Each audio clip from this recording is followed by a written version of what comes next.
let's move on to our next topic, and that is Amazon is basically calling it quits. And when I say calling it quits, meaning they're shutting down their food delivery system with restaurants. So in the face of heavy competition, again, we kind of carry on to our previous story.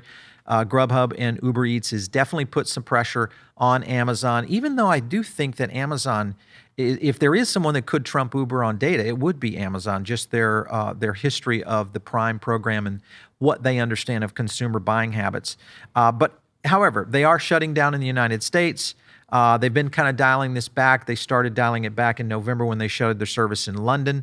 And then now it was open in only U.S. locations, which is now done. So we are pretty much down to what I think is a 2-horse race, maybe a 3-horse race if you look at Postmates or someone like DoorDash, which I think those two companies should merge and become one, because then I think you could have some competition that could rival with where Grubhub and where Uber Eats is going. Not to outpace what some of these regional companies are doing, like Delivery Dudes and Shipt.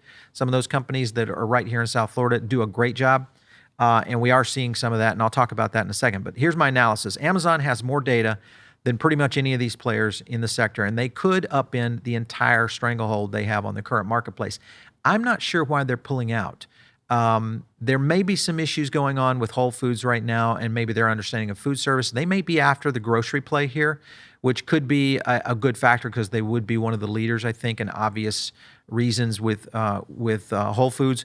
But the other thing that's interesting here is operator sentiment on Grubhub and Uber. And it's continuing to fall. And what that means is the operators are not happy with the service, but they're basically using the service because it's kind of a must-have at this point. Those are data points that we're tracking here on Foodable Labs.